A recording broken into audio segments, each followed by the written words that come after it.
everyone, and welcome to another episode of Coach's Corner. I'm your host, Matt Bisaccio, and today we're joined by AMSA girls basketball coach, Dennis Zilembo. Thank you very much for hanging out with us, Coach. Thanks, Matt. Yeah, thanks for having us. Not a problem at all. Now, you're accustomed to being on camera. You yourself were an access producer here at WMCT a long time ago. We had a great time. We had off-the-wall sports for about 6 years. Got quite a few local athletes and coaches and teams involved, and it was a lot of fun. We had a weekly show, then we went to bi-weekly, twice a month, and then monthly. But I missed it. It was a lot of fun. Yeah. But you know yourself, I mean, it's a lot of work too. Oh, it sure is. It sure is.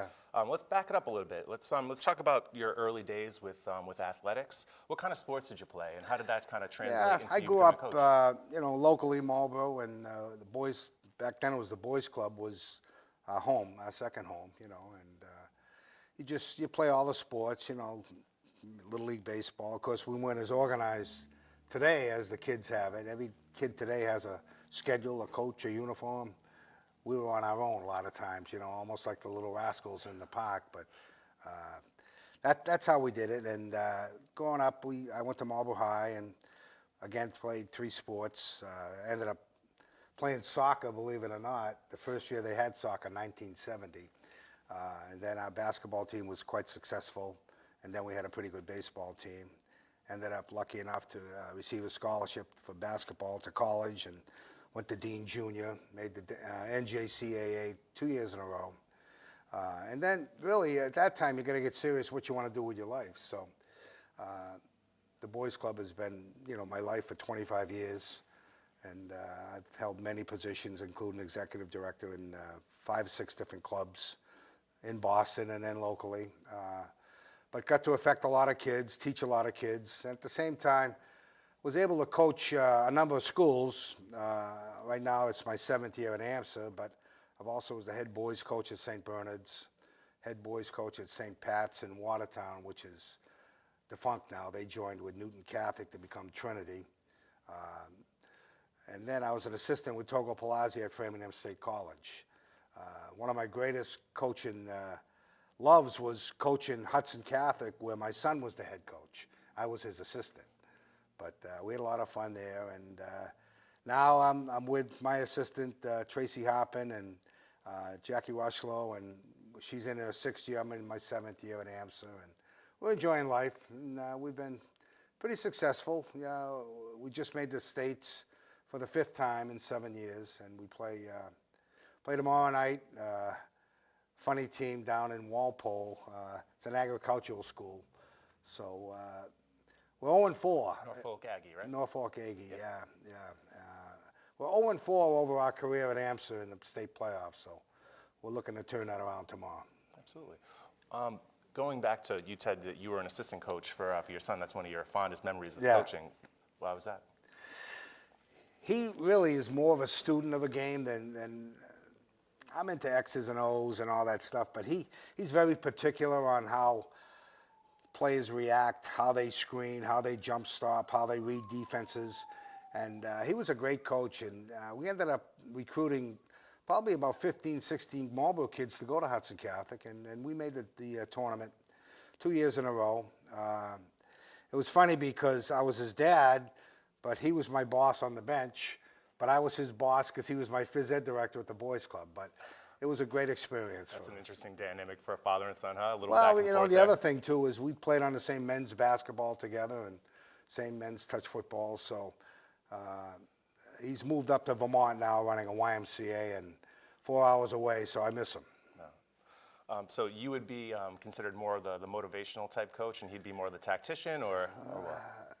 You could say that, yeah. I like with our AMSA team, I like Tracy Hoppin. She does all the subbing. I don't want to get into all that. I want to watch the game and see what the strategy is, and she allows me to do that. So, I think with girls, it's certainly different than coaching college men or even high school boys, but you're still going to see great improvement. And if the girls are there with you, and they're going to improve from day one all the way through the playoffs. Did you always have an assistant, or was there a time where you preferred to be by yourself? No, especially with girls, it's good to have. I got 2 girl assistants. I just hired a former player who graduated from BU in 3 years. Wow. So, of course, the background of AMSA and their academics being number 2 in the state. This girl, Jackie Rushlow, has come on this year, and like I say, she's going for her master's, but she's been a great help, and I'm one of my weaknesses, I think, as a coach is getting them in shape, because I don't want to waste practice time running and all that other stuff. I want to get into fundamentals and offenses and defenses. So that's where Tracy and Jackie really help out. Do you have an off-season program that would help to get your student athletes in shape for the season so you're not wasting time? Yeah, that's a good question. Other schools I have, AMPS is a different community, I think, where number one, students come from all over. Number two, they're very well-rounded. A lot of them involved in a lot of different things where we play some teams that girls basketball is their life. Our girls do play summer league and they do play other sports, but I got a feeling too their family is well-rounded, and vacations and dance and everything else comes into play. So it's a little different at AMSA. We try to get them involved and tell them that it's money in the bank. Everything you do in the off season is certainly going to make you better in season, and that's all we can do. How much different are the students that you deal with now at AMSA in comparison to the students that you've dealt with over time at other schools?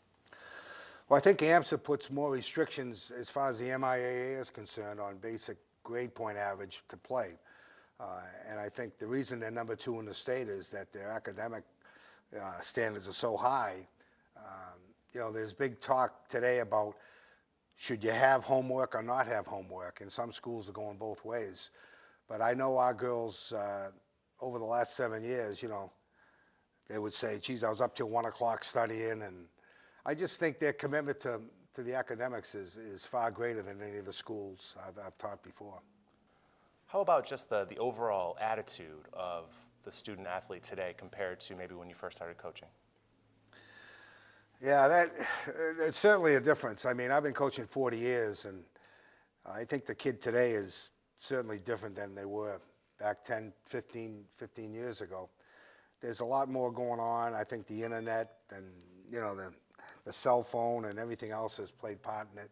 And we've all talked about today's kid can't communicate because they're all looking at a screen 30 hours a week.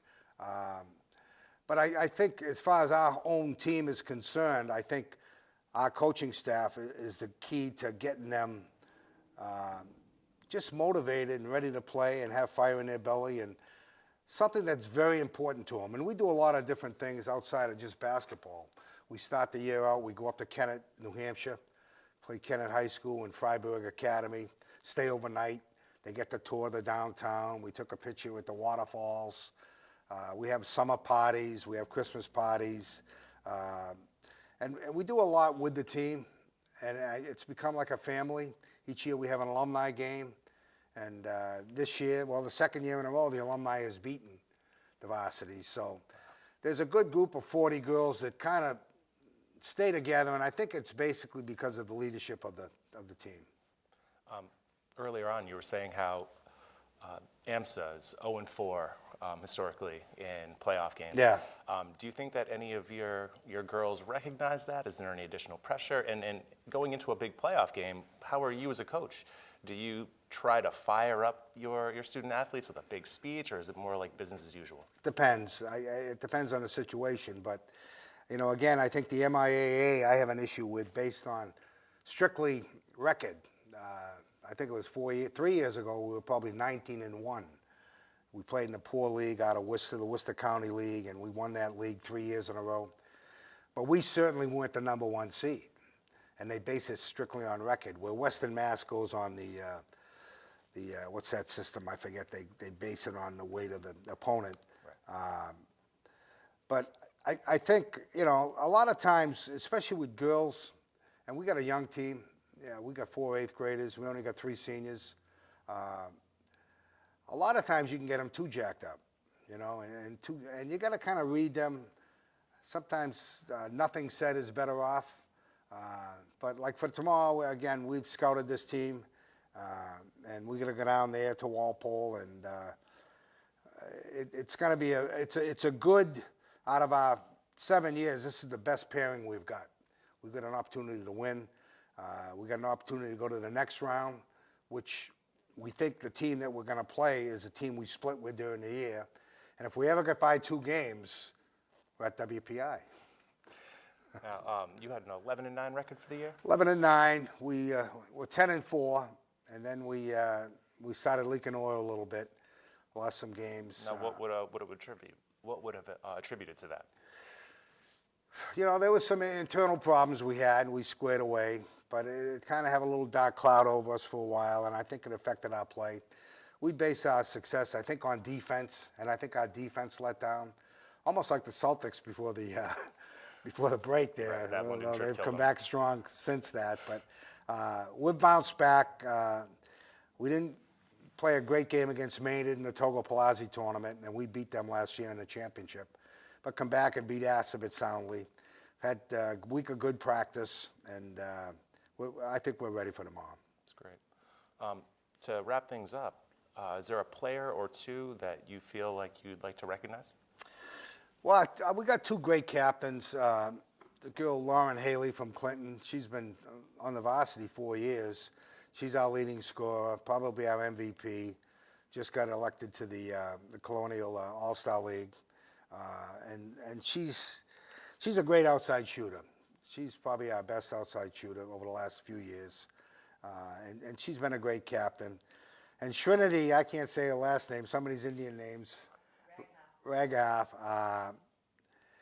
She was a first-year captain. She's been with us the same 4 years, and she's quite a girl. She's one that just is going to keep working hard, working hard. She's the last one there at practice, always trying to improve. She's a 3rd-degree black belt, so a lot of times we put her on the other team's best player. But those 2 really have done a great job. We got a young team, as I said. Our sophomore center is Diane Babinski. She's our 2nd leading scorer, and we expect big things from her over the next 2 years.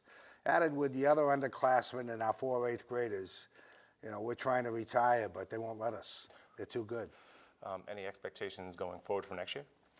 Again, I think we're losing 3 players. Annie Higgins is another girl from Worcester who's a senior. Those are the 3 we're losing, but I don't think we're going to lose a beat. And again, I think it depends on how much these girls work in the off season as to how much we improve. Well, Coach, good luck to you. Yeah, going forward. yeah. Thank you very much, Very and good nice luck stuff. with your new position. Congratulations. Thank you so much. I All right. appreciate it. That's going to do it for this episode of Coach's Corner. We'll see you next time.